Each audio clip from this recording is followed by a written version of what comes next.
Hi hello నమస్తే నా పేరు నరేష్. ఈరోజు మనతో పాటు senior dubbing artist serial actress కళ్యాణ మాధవి గారు ఉన్నారు. మాట్లాడదాం. మేడం నమస్తే. నమస్తే. మేడం దాదాపు మీరు ఒక 20-30 ఇయర్స్ నుంచి ఈ యొక్క డబ్బింగ్ ఫీల్డ్లో ఉన్నారు. సో మీ ఫస్ట్ ఏది మేడం మూవీ ఏది డబ్బింగ్లో? హిట్లర్ మెగాస్టార్ చిరంజీవి గారు. అప్పుడే నేను సింగర్గా వచ్చిందాను. అప్పుడు దూరదర్శన్ జరుగుతుంది. సింగర్గా ఉన్నారు అప్పటికే? సింగర్ని కూడా. ఓకే, అప్పటికి సింగర్ కూడా. సో అట్లా వచ్చినప్పుడు అప్పుడే చెన్నై నుంచి ఇక్కడ షిఫ్ట్ అవుతుంది ఇండస్ట్రీ, ఇది మన డబ్బింగ్. ఓకే, ఆ టైంలో మీరు ఉన్నారు అయితే? అప్పుడు ఇక్కడికి కొత్తగా ఆర్టిస్టులు అందరినీ డబ్బింగ్ ఆర్టిస్టులుగా సెలెక్ట్ చేయడం అలా జరుగుతున్నప్పుడు. అంటే ఎవరు ఆధ్వర్యంలో అయింది మేడం ఇదంతా కూడా? ముఖ్యంగా డబ్బింగ్ అంతా కూడా డబ్బింగ్ అన్నది అక్కడ చెన్నై నుంచి కొంతమంది మా dubbing founder president Gogineni Prasad ఆయనే ఉన్నారు అప్పటి నుంచి కూడా. కాంచన బాబు గారు, రోజా రమణి గారు, వీళ్ళందరూ అంటే ఫౌండర్స్ ఏంటంటే ఇక్కడ ఫస్ట్ బ్యాచ్ అనుకోండి, పైలట్ బ్యాచ్. ఫస్ట్ బ్యాచ్ వాళ్ళు ఇక్కడ వచ్చి లేదు మనకి ఇక్కడ కూడా ఉండాలని ఇక్కడ డబ్బింగ్ వ్యవస్థని ఇక్కడ స్థాపించారు. హిట్లర్ మూవీలో చెప్పడం జరిగింది. ఎవరికి చెప్పారు మేడం? అది వచ్చి మీనా కుమారి గారికి అనుకుంటా చెప్పాను. ఆ తర్వాత నుంచి ఇంకా కంటిన్యూగా కొన్నాళ్ళు గ్యాప్ వచ్చింది. నేను విజయవాడలో ఉన్నాను. తర్వాత నుంచి మళ్ళీ 2000 నుంచి కంటిన్యూగా మళ్ళీ ఇక్కడ వచ్చేసాను. ఓకే, సింగింగ్ వదిలేసారు ఆ తర్వాత? సింగింగ్ స్టార్టింగ్ చేశాను నేను కీర్వాణి గారి దగ్గర, ఇక్కడంతా కూడా వర్క్ చేశాను. అయితే కోరస్ సింగర్స్గా చేశాను అనమాట. కొన్నాళ్ళు పాడాను, చక్రి గారు ఉన్నప్పుడు కూడా పాడాను. డబ్బింగ్ అంటే డబ్బింగ్లో కొంచెం అంటే నేను వర్క్ చేస్తున్నప్పుడే డబ్బింగ్ ఆపర్చునిటీస్లో కొంచెం అప్పుడప్పుడే పెరిగాయి అనమాట. ఆపర్చునిటీస్ పెరిగేటప్పటికి కొంచెం అందులో బిజీ అయ్యాను. దాంతో కొంచెం మళ్ళీ రీసెంట్గానే రీసెంట్గా మీన్స్ ఒక 2 years బ్యాక్ అనమాట ఒక రాష్ట్రీయ గీతం అని ఒకటి చేయడం జరిగింది. దానికి నాకు హానరరీ డాక్టరేట్ కూడా రావడం జరిగింది. అట్లా మీకు ఏది బాగా అనిపించింది మేడం? అంటే సింగింగ్ బాగా అనిపించిందా, డబ్బింగ్ బాగా అనిపించింది? ఏది చేస్తుంటే ఏ ప్రొఫెషన్లో మీకు బాగా?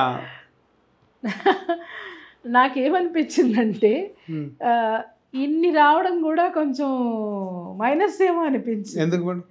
అంటే ఏదో ఒకటే ఫోకస్, కానీ డబ్బింగ్ ఆర్టిస్ట్గా నేమ్ వచ్చింది. ఇప్పుడు ఆర్టిస్ట్గా కూడా కొన్ని మూవీస్ చేశాను.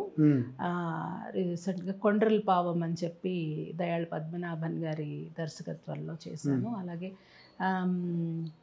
నరసింహపురం అని శ్రీ హనుమంతు అమ్మాయికి అత్తగా ఒక మెయిన్ లీడ్స్ చేశాను. ఇంకోటి చేస్తున్నాను, ఒక 4-5 మూవీస్ చేశాను. మా మెంబర్షిప్ కూడా ఉంది. ఓకే, ఎప్పుడు మేడం లాస్ట్?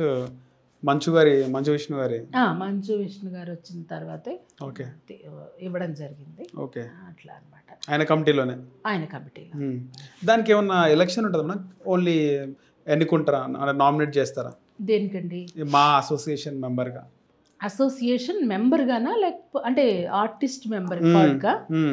దానికి అంటే ఒకప్పుడు కొంతమంది అక్కడ ఉన్న వాళ్ళల్లో కూడా ఈయన విష్ణు గారు వచ్చిన తర్వాత కొన్ని ప్రక్షాళనలు చేశారు. అంటే నిజమైన ఆర్టిస్ట్ అంటే ఏదో చిన్నది చేయటం కాదు.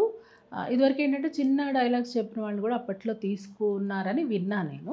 కానీ నేను వచ్చిన తర్వాత మాత్రం చాలా స్ట్రిక్ట్గా నిజంగా సినిమాలో అంటే మెయిన్ ఆర్టిస్ట్గా జీవితం ఇదే అనుకున్న వాళ్ళు. అలా కాదండి, సినిమాలో ఎక్కడో నించున్నాను అక్కడ అనేసి ఇది నేను అని చెప్తే కార్డ్ ఇవ్వరు. తన క్యారెక్టర్కి ఇంపార్టెన్స్ ఉండాలి, తన మెయిన్ క్యారెక్టర్ అయి ఉండాలి. తనకి కనీసం ఒక 3 to 5 minutes నిడివి ఆ మూవీలో తను రికగ్నైజ్డ్ అయి ఉండాలి. అలాంటి వాళ్ళు పెర్ఫామ్ చేసిన వాళ్ళు మెయిన్ లీడ్ ఆర్టిస్టులుగా ఉండాలి. అలా మినిమం ఇన్ని సినిమాలు ఉండాలి, ఒక 5 to 8 మూవీస్ 11 మూవీస్ ఉంటాయి వాళ్ళు. ఈ మూవీస్లో చేసిన వాళ్ళకి మాత్రమే. అలా చాలా మంది అలా నిజంగా ఆర్టిస్టులు ఉన్న వాళ్ళందరికీ కూడా డెఫినెట్గా మాలో మెంబర్షిప్ వస్తుంది. అంటే వాళ్ళు ఆడిషన్స్ పెట్టినప్పుడు చూస్తారనమాట వీళ్ళ వీడియోస్ అవన్నీ కూడా, ఏ మూవీస్లో చేశారు, అంటే హీరోగా ఎన్ని మూవీస్ చేశారు, ఇలా ఉంటాయి. ఓకే. అలాంటి వాళ్ళకి చూసి వాళ్ళు సెలెక్ట్ చేసుకుంటారు. సో మేడం మీకు సింగింగ్, ఫస్ట్ సింగింగ్, ఆ తర్వాత డబ్బింగ్. సో ఏది మీకు బాగా అనిపించింది, ఏది బాగా మీకు సెట్ అవుతుంది అనిపించింది? ఏదైనా సర్వైవ్ అవుతున్నాము, బాగానే ఉంది. బ్రేక్ అనేది ఇంకా భగవంతుడి చేతిలో ఉంటుంది. ఆపర్చునిటీస్ వస్తుంటే మనం గ్రాబ్ చేయగలిగితే చెయ్యాలి. ఓకే. నాకు సాంగ్స్ అది పాడుతున్నప్పుడు డబ్బింగ్లో ఆపర్చునిటీస్ బాగా వచ్చినాయి. అటు వెళ్ళాను. పాట పాడుతూ ఉన్నప్పుడు బాగా అనిపించిందా, డబ్బింగ్ చెప్పేటప్పుడు బాగా అనిపించింది? డబ్బింగ్ చెప్పేటప్పుడు బాగా అనిపించింది. అందుకని అంటే నేను బేసికల్గా ఫస్ట్ నుంచి ఆర్టిస్ట్గా చేశాను. నా వాయిస్కి నేను డబ్బింగ్ చెప్పుకోవడం కాకుండా, అంటే నాకు నా వాయిస్కి నేను చెప్పుకోవడం నాకు అలవాటు ఉంది ఫస్ట్ నుంచి, నేను ఆర్టిస్ట్గా చేస్తున్నప్పటి నుంచి. తర్వాత వేరే వాళ్ళకి ఆ వాయిస్ చెప్పడంలో థ్రిల్ అనిపించింది అరే అని. సో అలాగా చెప్పడం, ఆ తర్వాత చూసుకోవడం ఒకరికి చెప్తే అది. ఓకే. సో ఈ మామూలుగా డబ్బింగ్ ఆర్టిస్టులు కానీ, ముఖ్యంగా సింగర్స్ కానీ, అంటే డైలీ మార్నింగ్ ఏముంటుంది మేడం, అంటే గొంతు ఎక్సర్సైజ్ ఏం చేస్తారు? ఎక్సర్సైజ్ అంటే జనరల్గా బాగా అంటే బాగా కూల్ వాటర్ తాగకపోవడం ఇవన్నీ కాదు. గొంతును కాపాడుకోవాలి, ఎట్లా పడితే అట్లా. వాటర్ విషయంలో చాలా జాగ్రత్తగా ఉంటాం. మెయిన్ వాటర్ కదా మేడం? చాలా ఇవన్నీ సెకండరీ, కానీ ఫస్ట్ వాటరే మెయిన్. ఆ వాటర్ నుంచి ఇమ్మీడియట్గా వాయిస్. సో ఇక్కడ సింగింగ్ తర్వాత డబ్బింగ్, అక్కడ నుంచి సీరియల్స్ వైపు వెళ్ళారా మేడం? అయితే స్టార్టింగ్ నుంచి నేను సీరియల్స్ 93, 94 నుంచే దూరదర్శన్లో చేస్తూ శైలజ సుమన్ గారు అని ఆవిడ నన్ను ఎంకరేజ్ చేశారు. అప్పుడు కూడా సింగింగ్ అని వెళ్ళి ఈ ఆడిషన్ చేయాల్సి వచ్చింది. అలాగే చాలా ఏళ్ల క్రితం నేను బెస్ట్ యాక్ట్రెస్గా, అప్పుడు నాకు తెలీదు, ఒక డ్రామాకి ఏదో తీసుకెళ్ళారు, సింగింగ్ ఉండింది దాంట్లో కూడా పర్టికులర్గా ఒక ప్లేస్లో. అది చేయడానికి వెళ్ళినప్పుడు ఆటోమేటిక్గా నన్ను కూడా నేను మెయిన్ రాష్ట్ర సివిల్ సర్వీసెస్ వాళ్ళ డ్రామా దీంట్లో చేసి బెస్ట్ యాక్ట్రెస్గా రావడం జరిగింది. వచ్చిన రోజు అప్పుడు మన పాత కామెడియన్ ఆయన ప్రొడ్యూసర్ కూడా మన పద్మనాభం గారు, అలాగా ఎంఎస్ రెడ్డి గారు, మర్రి చెన్నారెడ్డి గారు, వీళ్ళందరూ కూడా జడ్జెస్ అనమాట. అప్పుడు సీఎం మన ఆయన చెన్నారెడ్డి గారి మీద కానీ అదే చిన్న అవార్డు తీసుకోవడం. అప్పటి నుంచి దూరదర్శన్లో ఆపర్చునిటీస్ వచ్చాయి. తర్వాత మధ్యలో నాకు మ్యారేజ్ చేయడం వల్ల కొంచెం గ్యాప్ వచ్చింది. ఏ ప్రొఫెషన్ కంటిన్యూ చేశారు మేడం? నేనా, ఏదంటే మధ్యలో మాత్రం ఒక 10 years, 10 to 15 years అనుకోండి. పిల్లలు కొంచెం పెద్దవాళ్ళు అవుతుంటే ఆర్టిస్ట్గా వెళ్ళడం కుదరదు కాబట్టి అప్పుడు డబ్బింగ్ అనే కంటిన్యూ చేశాను. మళ్ళీ ఇప్పుడు నేను డబ్బింగ్ అయితే వీలుంటుంది, కొంచెం టైమింగ్స్ అవి మన కంట్రోల్లో ఉంటాయి కాబట్టి నేను కొంచెం చేయగలిగాను. అది కూడా ఆపర్చునిటీస్ రావడం గొప్ప విషయమే. మంచి మంచి మూవీస్ అవన్నీ చేయాలి. సో మేడం మీరు అంటే అప్పుడు ఆ టైంలో అంటే 20-30 years బ్యాక్ కాబట్టి అప్పట్లో మూవీస్లో కానీ ముఖ్యంగా సీరియల్స్లో ఆఫర్స్ ఇవ్వాలంటే ఇప్పుడు ఉన్నటువంటి ఇట్లా కమిట్మెంట్ లాంటివి అడిగేవారా? మిమ్మల్ని ఏమైనా అడిగారా అప్పుడు? కమిట్మెంట్ అంటే ఒక దగ్గర వెళ్తున్నప్పుడు ఆల్రెడీ నేను వెరీ స్టార్టింగ్లో అయితే నాకు ఎప్పుడు కూడా అలాంటి ఒక సిచ్యుయేషన్ రాలేదు. ఎందుకంటే నేను దూరదర్శన్కి వెళ్ళినప్పుడు కూడా సింగర్గా వెళ్ళాను. వాళ్ళకి ఇలాంటి క్వాలిటీస్ ఉన్న అమ్మాయి కావాలి అని వేరే సంక్రాంతి అల్లుడు ఇలా కొన్ని 13 episodes అట్లా వచ్చేవి. అప్పుడు నన్ను శైలజ సుమన్ అని మేడం ఉన్నారు, ఆవిడ ఓకే చేశారు.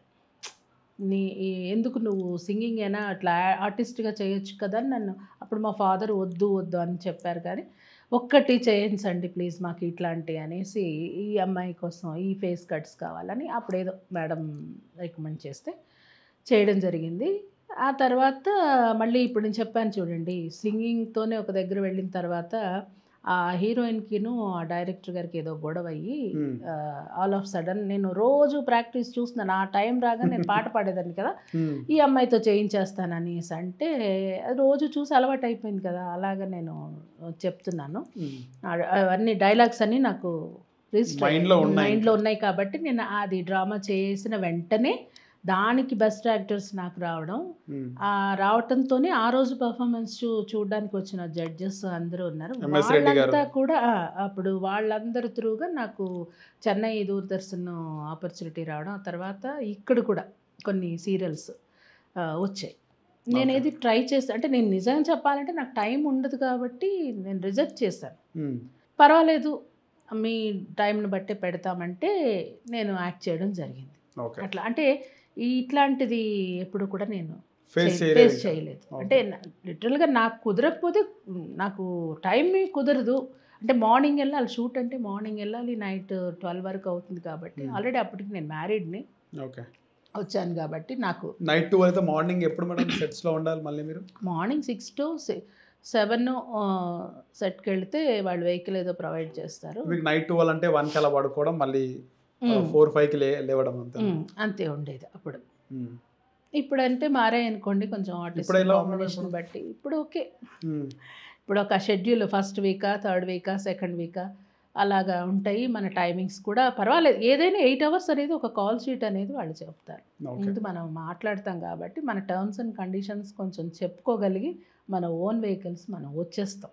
ఓకే, ఇబ్బంది ఏం లేదు మేడం. అలాగే ఇప్పుడు ఇండస్ట్రీలో చూసుకుంటే ముఖ్యంగా సీరియల్ యాక్ట్రెస్ పవిత్ర గారు చనిపోవడం జరిగింది. ఆమెకు మీకు మంచి ఫ్రెండ్షిప్ ఉంది. సో ఆమె మీకు పరిచయం ఒక కో ఆర్టిస్ట్గా తనతో కలిసి నేను 15 to 20 days నేను యాక్ట్ చేయడం జరిగింది కానీ అంత ర్యాపు లేదు. ఓకే, నా కో ఆర్టిస్ట్ అంతవరకు. సో కో ఆర్టిస్ట్గా చేసిన తర్వాత ఆమె చనిపోవడం బయటికి రావడం, అది తర్వాత చందు అనే ఇంకో యాక్టర్తో రిలేషన్లో ఉంది. ఇష్యూ వైరల్ అయినప్పుడు ఏమనిపించింది మీకు? అసలు ముందు ఆ విషయం తెలుసా? ఏమనిపిస్తుందండి, లేదు ఎవరికి ఏది ముందు తెలుసా అనేది కాదండి. ఇలా అవ్వకపోతే బాగుండేది అనిపించింది. కానీ ఏదైనా ఒక ఇన్సిడెంట్ వీళ్ళ రిలేషన్ ముందు మీకు ఏమన్నా? లేదు నాకు అసలు ఏమీ తెలియదు. తను ఇప్పుడు వాళ్ళిద్దరు ఉన్నా కూడా ఒక సీరియల్ యాక్ట్ చేస్తున్నారు కాబట్టి వాళ్ళకి ర్యాపో ఉంటుంది. జనరల్గా ఆయన ఉన్నాడని అనుకుంటాం కానీ ఇట్లాంటివన్నీ తెలియదు. ఇప్పుడు నేనున్నాను, మా కో ఆర్టిస్టులు అందరం కలిసి కూర్చుని భోజనం చేస్తాం, చక్కగా ఛానల్ నుంచి ఏదన్నా మంచి పార్టీ పెడితే అటెండ్ అవుతాం, వస్తాం, అంతవరకే. కానీ ఇట్లా అంతా లేదు. ఉందనుకోము. ఏదో ఒకవేళ ఉన్నా లేకపోయినా మనకి అంత ర్యాపో లేనప్పుడు వాళ్ళ పర్సనల్ విషయాల్లోకి మనం, వాళ్ళ జీవితాల్లోకి మనం తొంగి చూడమండి. మనం ఎంతవరకు ఉండాలో అంతవరకు వచ్చేస్తాం. కానీ ఒక ఇన్సిడెంట్ జరిగింది కాబట్టి జరిగిన తర్వాత కూడా ఇలా జరగకపోతే బాగుండేది. సరే ఎవరైనా ఏదో నింద లేనిదే బొందబోదు అంటారు, అలాగా వెళ్ళిపోయారు. కాకపోతే ఇద్దరు ఎవరి ఫ్యామిలీస్కి వాళ్ళు అన్యాయం చేసి వెళ్ళిపోయారు. ఒక ఇటువంటి మీడియాకి మంచి రేటింగ్ ఇచ్చిన వాళ్ళు అయ్యారు తప్ప జీవితంలో పాపం ఆ చందు బిడ్డలు అన్యాయం అయిపోయారు.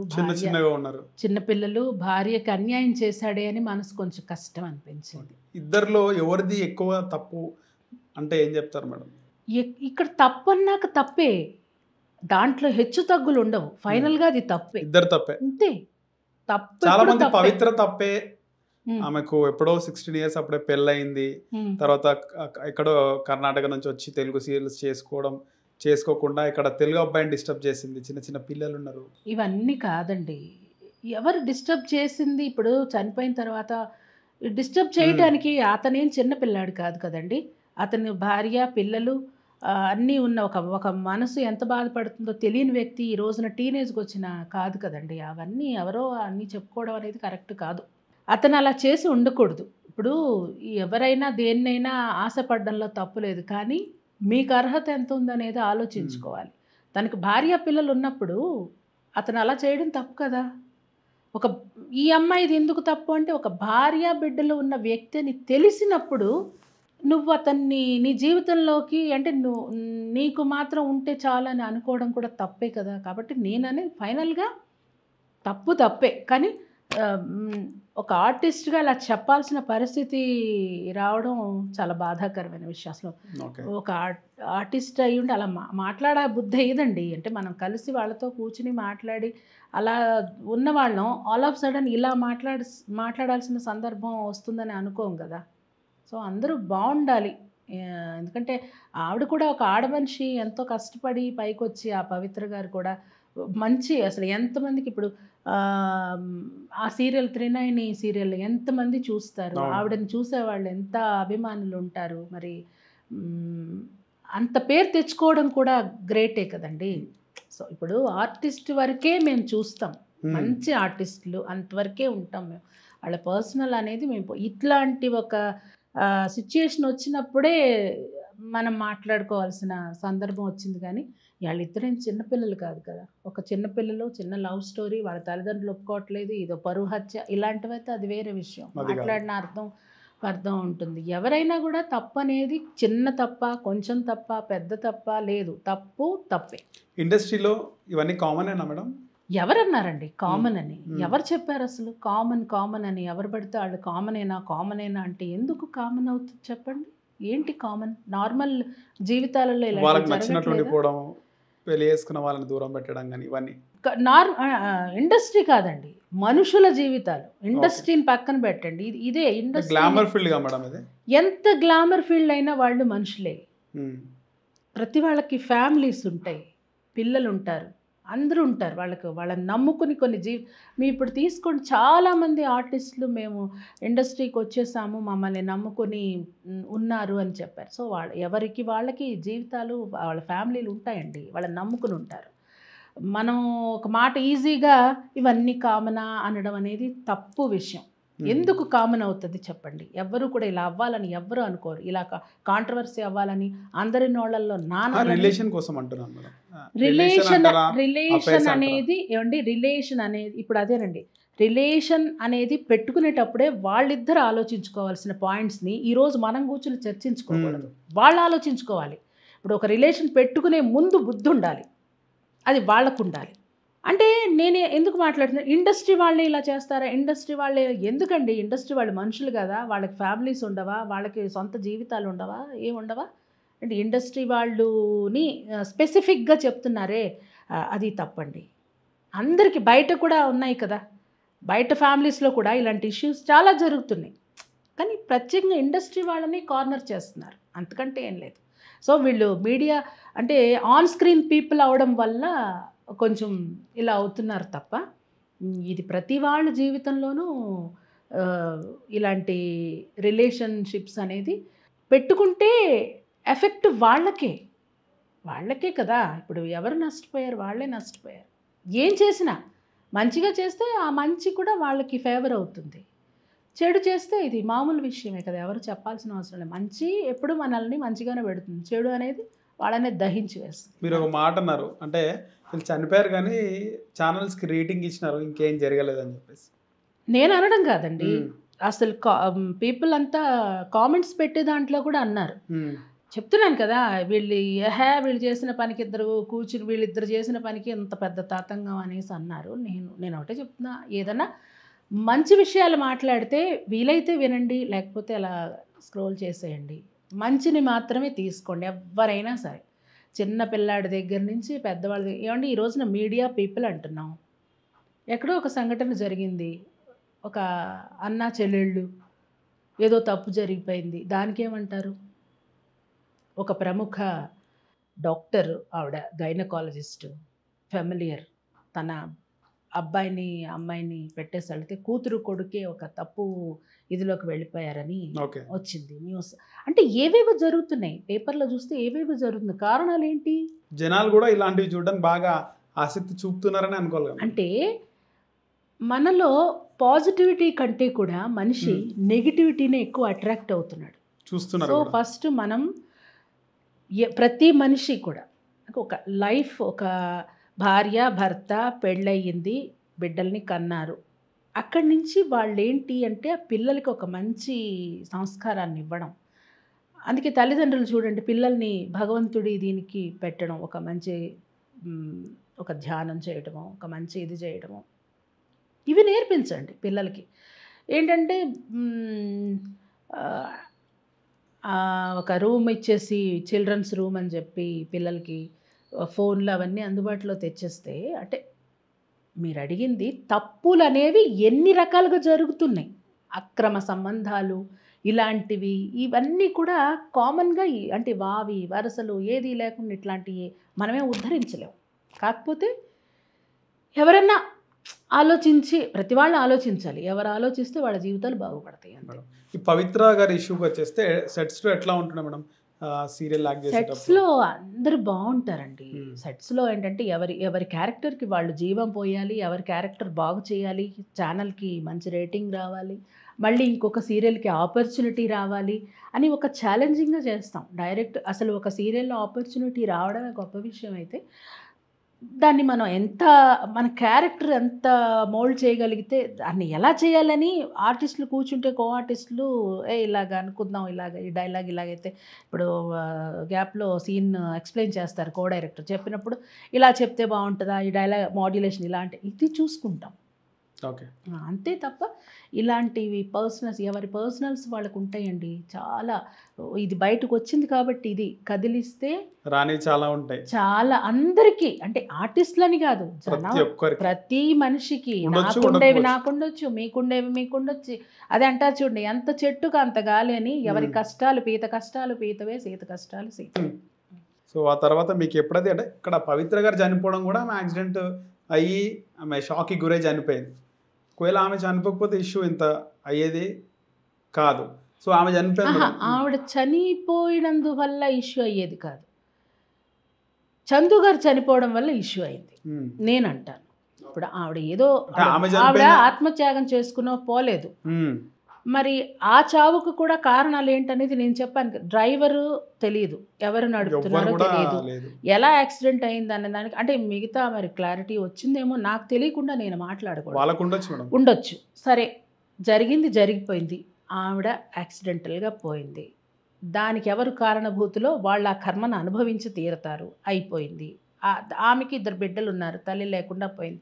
అందరూ ఒకవైపు నుంచి ఆలోచిస్తే పక్క నుంచి కూడా ఆలోచించారు.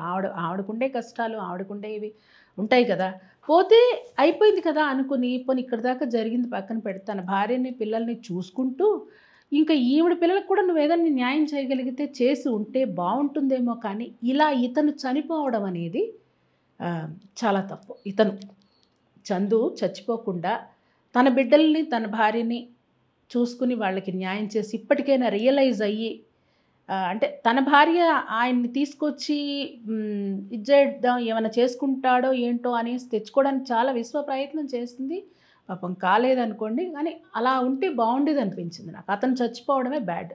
ఓకే, ఆయన ఉంటే కొద్ది రోజుల తర్వాత వాళ్ళ ఫ్యామిలీతో హ్యాపీగా డెఫినెట్గా ఆ శిల్ప గారి ఆశ నెరవేరేది. కనీసం తన భర్త ఆవిడ దగ్గరికి మరి అంతే కదండి, అంతే కదా. అంటే 11 సంవత్సరాలు ఆ ప్రేమతోనే ఇప్పుడు ప్రతి మనిషిలోనూ ప్లస్ మైనస్ ఉంటుందండి. అందరూ కూడా కొంచెం గొడవైపోగానే విడాకుల దాకా వెళ్ళిపోతారు. కానీ ప్రతి మనిషిలో ఇద్దరు వ్యక్తులు కూడా డిఫరెంట్ ఏరియాస్ నుంచి పెరిగి వస్తారు, వాళ్ళల్లోనూ ఈగోస్ ఉంటాయి. సో ఒకళ్ళు అందుకే చెప్తుంటారు పెద్దవాళ్ళు, ఒకళ్ళు రైజ్ అయినప్పుడు ఒకళ్ళు కంట్రోల్ అవ్వడం, ఆ ఇద్దరిలో ఎవరు రైజ్ అయితే ఎవరు కంట్రోల్ అవ్వాలనేది వాళ్ళల్లోనే తెలిసిపోతుంది. సో అలా ఉండి కాపురాన్ని నెట్టుకు రావడం ఒక పద్ధతి. అదే చేసింది శిల్ప గారు పాపం చాలా ఓర్పుగా. ఎందుకంటే పిల్లలకి తండ్రి లేకుండా చేయకూడదు చిన్న పిల్లలు అని ఆవిడ చాలా ఓర్పు వహించింది. దానికి అతను న్యాయం చేయలేకపోయాడు. దాదాపు 5 సంవత్సరాలు ఆమె ఓపిక పట్టింది. అసలు ఎవరు పడతారండి ఈ కాలంలో, ఎవరండి నువ్వు అలాగా నువ్వు ఇలాగా. నేను ఆవిడ తలుచుకుంటే విడాకులు తీసుకుని ఉంటే ఏమయ్యేది, కానీ అలా చేయలేదే, ఆవిడ పిల్లల కోసం ఉంది. ఇప్పటికి కూడా ఆమె స్టేటస్ పెడుతూ ఉంటుంది. అంటే మొన్న ఇంటర్వ్యూ చేసిన తర్వాత నుంచి కూడా ఆమె స్టేటస్ చూస్తుంటారు, రోజు గంటకు ఫోటో పెడుతుంటుంది. అంటే వాళ్ళిద్దరు ఉన్న ఫోటో, చందు గారితో ఉన్నటువంటి ఫోటో. ఇంకా ఆవిడ మనసుకైన గాయం కానీ ఏదైనా కానీ కాలం గర్భంలో కాలమే సమాధానం చెప్తుంది. ఇంకంతకు ఏదైనా మంచి జరగాలి, ఆవిడకి మంచి జరగాలని కోరుకోవాలి అంతే.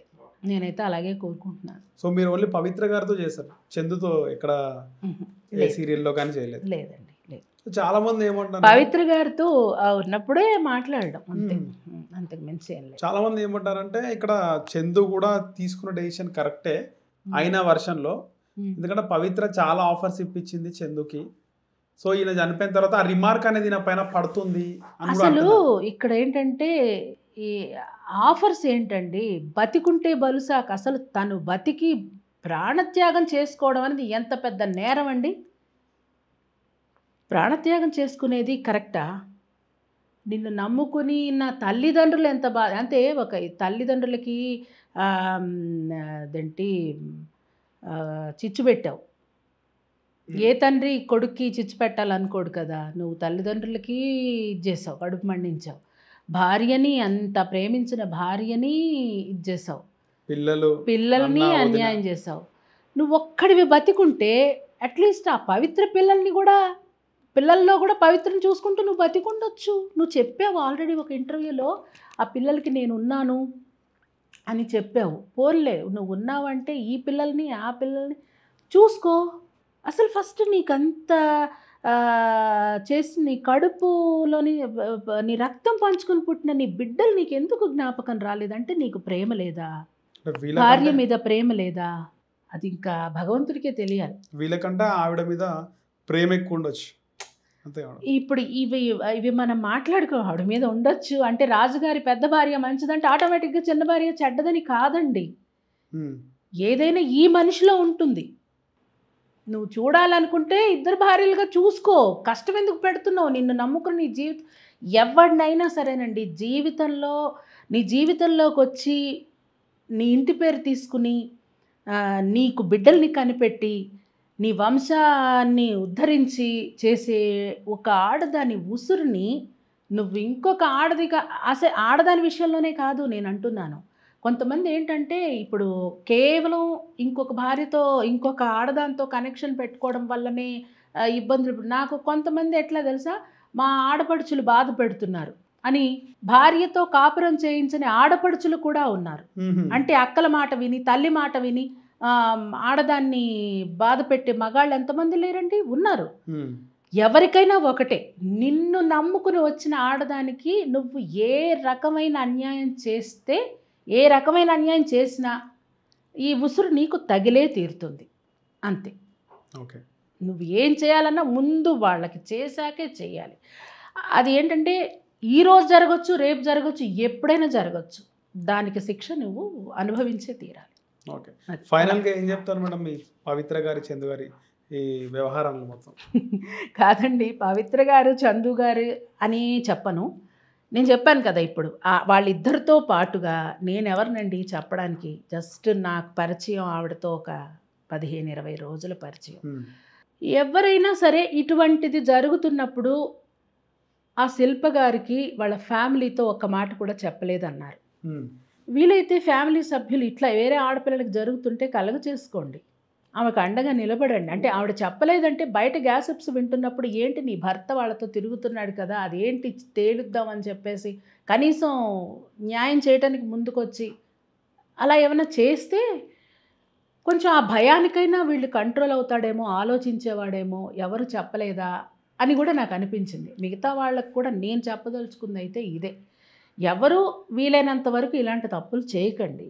ఒకవేళ చేసేసారు, చేస్తున్నారు, ఈ ఇష్యూ వల్ల మీరు తెలుసుకోవాల్సింది ఏంటంటే మిమ్మల్ని నమ్ముకున్న మీ రక్తాన్ని, అంటే మీ పిల్లల్ని, మీ భార్యని, ముందు వాళ్ళని గౌరవించుకోండి. వాళ్ళకి ఏదో ఒకటి చెయ్యండి. వాళ్ళ పరిస్థితులు ఈరోజు అన్ని ఛానల్స్ వాళ్ళకి విరాళాలు ఇచ్చే స్థితిలో మీ భార్య బిడ్డల్ని ఉంచకండి. ఇప్పుడు 2-3 పెళ్ళిళ్ళు చేసుకున్న వాళ్ళకి, ఇప్పుడు ఈ లివింగ్ రిలేషన్షిప్ను చేసుకున్న వాళ్ళకి వదిలేసి వెళ్ళిపోతే ఏ ఆడవాళ్ళు వచ్చి ఎందుకు వాళ్ళకో భరణం, వాళ్ళకో ఇది ఉన్నాయి కదా. అలాంటివి అంటే ఓన్లీ లివింగ్ రిలేషన్షిప్ ఆ యొక్క కోర్టు తీర్మానం మాత్రమే పట్టుకుంటున్నారు. మరి ఆ మిగతా విషయాలన్నీ చూస్తే ఇక్కడి వరకు నాకు ఇంకా రిలేషన్షిప్ వద్దు అనుకున్న నాడు డెఫినెట్గా నువ్వు ఆ అమ్మాయికి భరణం చెల్లించాలి. నీకు అంత ఇష్టం ఉంటే ఆవిడ వాళ్ళు కలగ చేసుకుని ఉంటే ఈ పాటికి ఎప్పుడో శిల్పగారిని, పిల్లల్ని వాళ్ళు ఎవరైనా తీసుకొని వెళ్ళగలిగి ఉంటే, అంటే ఆ అమ్మాయి అంత ప్రేమించింది కాబట్టి వెళ్ళలేకపోవచ్చు చెప్తున్నా, ఎవరో ఒకళ్ళు కలగ చేసుకుని ఉంటే పెద్దవాళ్ళు ఎవరన్నా, అతను ఆ భయానికైనా లేకపోతే ఆవిడనైనా బెదిరించి తప్పు కదమ్మా ఇలా చేయటం అని వాళ్ళు ఎవరన్నా, ఇప్పుడు ఈవిడెళ్ళి అడగటం కాదండి నేను అనడం ఏంటంటే, పవిత్ర కూడా మనిషే.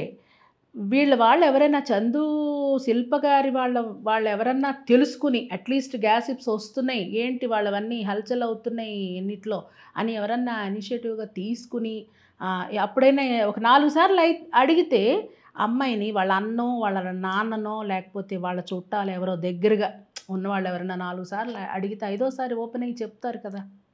చెప్పినప్పుడు అలా కాదు, మేము ఏదో ఒక పంచాయతీ పెట్టో లేకపోతే నువ్వు ఇలా చేయడం కరెక్ట్ కాదని ఆవిడ్ని కూర్చోబెడితే అప్పుడు ఎందుకులే నాకెందుకు వచ్చిందని ఆ అమ్మాయి అయినా ఇదయ్యేదేమో కదా. అలాంటిది ఏమైనా జరిగిందో లేదో నాకు తెలియదు, జరిగి ఉంటే బాగుండేది అనిపించింది. Okay madam. అట్లా ఏదైనా ఒక చిన్న ఇది పెట్టి వాళ్ళని ఇది తప్పు ఒప్పు అని చెప్పే వాళ్ళు ఎవరన్నా చెప్పుంటే సమస్య సమస్య ఇంత దాకా వచ్చేది కాదేమో అనిపించింది నాకు. Right madam. ఏదేమన్నా నమ్ముకున్న భార్య పిల్లలకు కానీ తల్లిదండ్రులకు కానీ అందరూ మీ జీవితంలో భాగస్వాములే. తల్లి తండ్రి అన్న చెల్లి అక్క తమ్ముడు అందరూ మీ జీవితంలో వాళ్ళే. కాబట్టి మీరు చేసే ఏ పనైనా సరే మీ ఫ్యామిలీకి ఎంత ఎఫెక్ట్ అవుతుందనేది ముందు ఆలోచించుకుని ముందుకెళితే కనీసం మంచిగా భగవంతుడు క్షమిస్తాడు. తప్పులు చేస్తారు మనుషులు, తప్పులు ఏదో ఒక సందర్భంలో అవసరం అవకాశం పరిస్థితులు తప్పు చేపిస్తాయి మనిషితో. జరిగిపోయింది, నీ ఆత్మసాక్షి నీకు చెప్తుందిగా తప్ప ఒప్ప అన్నది. చెప్పినప్పుడు ఈ బంధువులు ఉన్నది ఎందుకు? ఇలాంటప్పుడు కాంట్రవర్సీ వచ్చినప్పుడు ఇది చేయడానికి కాదు కదా. మంచి ఉన్నప్పుడు ఒక చెడు జరుగుతుంది, అయ్యో మన ఆడపిల్లకి ఇట్లా జరుగుతుందా, వాడి సంగతి ఏంటో తేలుద్దామని చెప్పేసి వెళ్ళి అట్లీస్ట్ ఏమ్మా పవిత్ర నీకు పిల్లలు ఉన్నారు, నీకని ఎవరన్నా వచ్చి నీకు భర్త ఉన్నాడు పిల్లలు ఉన్నారు కదా, నువ్వు మా అబ్బాయిని ఇలాగా అంటున్నావు అని ఎవరన్నా కలగ చేసుకుని అలాగా కొంచెం చేసుంటే బాగుండేది. రైట్ మేడం, ధన్యవాదాలు మేడం. Thank you.